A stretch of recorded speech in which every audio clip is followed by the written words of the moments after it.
Hello hello hello ఎందుకు scroll చేయకండి, ఒక్క నిమిషం ఆగండి. చాలా హెల్దీ హ్యాబిట్స్ చెప్తున్నాను. ఈరోజు లైట్ వేయలేదు, అందుకని వేయడానికి. ఇప్పుడు మీరు ఇక్కడ అబ్జర్వ్ చేస్తున్నారా, ఇది దోశ ప్రీమిక్స్ అనమాట. మనం మిల్లు ఆడించడానికి నేను రెడీగా ఉన్నాను. ఇది ఎలా చేశాను ఒకసారి చూద్దామా. ఏంటంటే ఈ గ్లాస్తో నేను 1:2 రేషియోలో అన్నీ తీసుకుంటున్నాను. ఏది 1:2 మినప్పప్పు, 2 రైస్, ఓకేనా, బియ్యము, ఓకేనా. అది ఏం చేయాలంటే ఒక కడాయి తీసుకొని మనం ఏమైతే అనుకుంటున్నామో అవన్నీ ఇలా వేసుకొని స్టవ్ మీద పెట్టి జస్ట్ ఇవి స్టవ్ మీద పెట్టినా సరే ఇవి ఇలా పట్టుకోగలగాలి. అంత వేడైతే చాలు. లేదు మీకు మంచి ఎండ ఉందనంటే ఎండలో పెట్టేయండి. నాకు ఇప్పుడు ఎండ లేదు కదా, మీకు తెలుసు కదా రైనీ సీజన్ అని.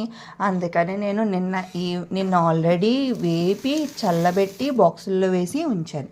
అయితే ఏం చేశాను, 1:1 రేషియో ఆఫ్ మినప్పప్పు, 2 రేషియోస్ ఆఫ్ రైస్, మళ్ళీ ఇంతవరకు శనగపప్పు, ఇంకా ఈ మేరకు అటుకులు వేశాను, ఓకేనా.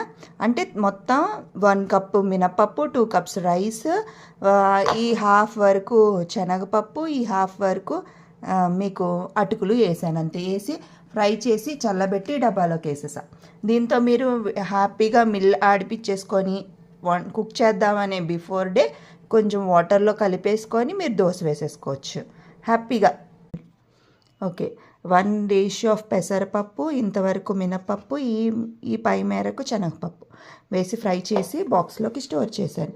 ఎందుకంటే పెసరపప్పులో గ్యాస్ ఉంటుంది, దాన్ని కంట్రోల్ చేయడానికి, ఎందుకంటే మనం నానబెట్టి చేయట్లే కదా, అందుకని కంట్రోల్ చేయడానికి కొంచెం మినప్పప్పు కూడా వేసాను అనమాట. అండ్ శనగపప్పు కలర్ కోసం. అండ్ ప్యాన్కి అతుక్కుపోయి రావు ఇవన్నీ ఇన్స్టెంట్వి, అందుకే మనం కొంచెం శనగపప్పు యాడ్ చేసామంటే ఆటోమేటిక్గా ప్యాన్ వదిలించుకుని బయటకు పరిగెత్తుకొస్తాయి అనమాట. ఇప్పుడు ఇవి 1 kg మినుములు, ఇవి కూడా నేను ఒకసారి అలా ఫ్రై చేసేసి, అంటే దీంతో నేను 2 కప్స్ తీసుకున్నాను. 2 కప్స్ తీసుకొని ఫ్రై చేసేసి బాక్స్లో పెట్టేశాను. అండ్ అన్నిటిలోనూ 3 కూడా ఇంత మెంతులు వేసాను. ఏదైనా గ్యాస్ ఫామ్ అయినా సరే మెంతులు అనేవి న్యాచురల్గానే గ్యాస్ రిలీజ్ చేసేస్తాయి, అందుకని నేను కొంచెం మెంతులు కూడా వేసేసి ఫ్రై చేసి పెట్టేశాను. ఇప్పుడు ఇవి వేపేసాను కాబట్టి మిల్ ఆడిన తర్వాత నేను 2 kgs ఆఫ్ ఇడ్లీ రవ్వ దీంట్లో మిక్స్ చేసేస్తాను మిల్ అయిపోయిన తర్వాత, ఎందుకంటే ఇది 1 kg కాబట్టి. ఓకే, హ్యాపీగా మీ వాళ్ళు ఎవరైనా వేరే కంట్రీలో ఉన్నా, మీకు కుక్ చేయడానికి ఇబ్బందిగా ఉన్నా ఇలా చేసేసుకుంటే ఎప్పుడు కావాలంటే అప్పుడు ముందు రోజు నైట్ జస్ట్ అది అలా కలిపేసి మీరు ఇడ్లీ కావాలంటే ఇడ్లీ, దోశ కావాలంటే దోశ,